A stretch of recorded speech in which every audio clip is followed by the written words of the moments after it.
gente primeiro tem que entender a história um pouco dos hospitais e do que a gente chama de serviços de urgência, que no Brasil são conhecidos como pronto-socorro, né? Aqui chamamos de pronto-socorro.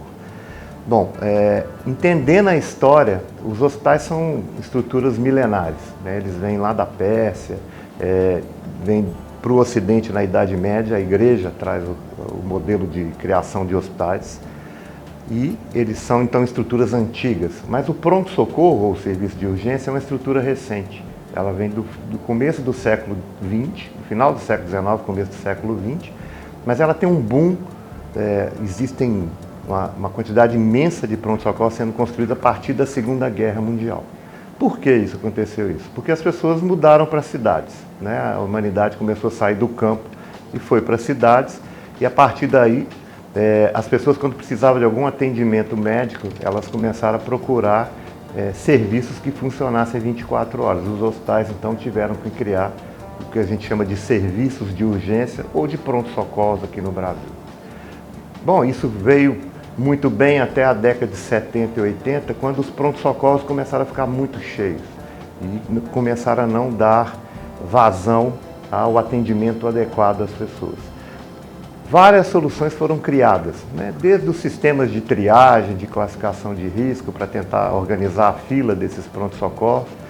E, mais recentemente, esses pronto-socorros têm ficado com pessoas internadas. Isso no mundo inteiro, né? O Brasil tem o seu problema, mas o mundo inteiro apresenta uma quantidade muito grande do que a gente chama hoje de superlotação dos pronto-socorros, que nada mais é do que uma quantidade grande de pessoas que não conseguem ser internadas e ficam internadas no pronto-socorro.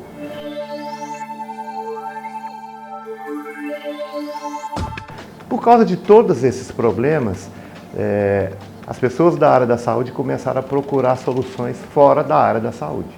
Ou seja, situações em que eu tinha uma demanda muito grande acima da minha capacidade já tinham sido enfrentadas na indústria, historicamente, com algumas estratégias.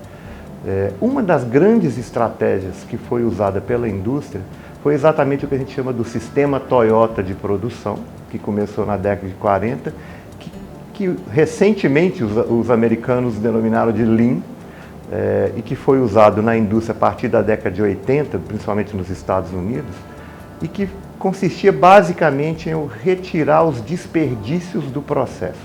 Ou seja, acabou sendo uma filosofia com uma série de ferramentas no sentido de eu melhorar os processos, acelerar os processos e conseguir ser mais eficiente na entrega do meu produto, no caso da indústria.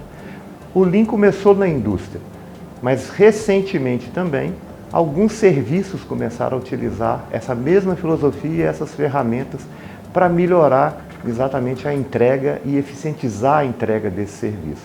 Uma das áreas que se apropriou do Lean, e alguns colocam que parece que o Lean foi feito para ela, é exatamente a área da saúde.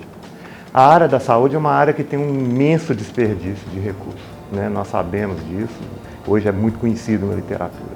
Então o Lean ele veio exatamente no sentido de melhorar e reduzir esses desperdícios que nós temos nos processos da saúde.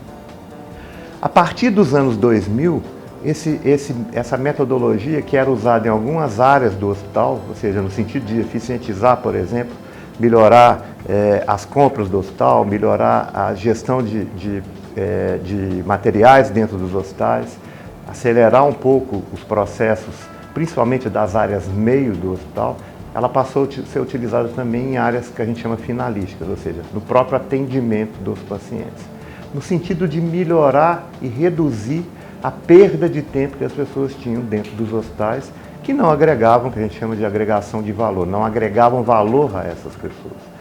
A área da urgência, então, ela começou a utilizar o Lean a partir de 2005, 2006, quando se deu essa utilização, principalmente em hospitais norte-americanos. Os hospitais norte-americanos começaram a utilizar tanto o Lean quanto algumas outras teorias de outras áreas. Teoria de fila, que vem da área de telecomunicações, que hoje é usada em quase todas as áreas, aeroportos e tudo mais. Teoria de restrições também da indústria.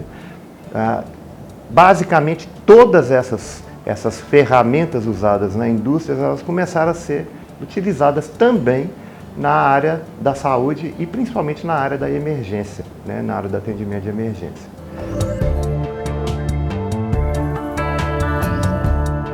Nós começamos a utilizar isso em hospitais públicos. Até então, alguns hospitais privados no Brasil vinham utilizando esse tipo de metodologia no sentido de melhorar o acesso das pessoas aos pronto-socorros, melhorar a eficiência, diminuir os tempos de espera das pessoas que esperam muito tempo dentro do pronto-socorro. E nós começamos a utilizar dentro de hospitais públicos e o resultado foi muito impressionante, né? Teve um resultado de melhoria muito grande, até porque a gente entende que há um potencial de desperdício a ser reduzido nesses hospitais.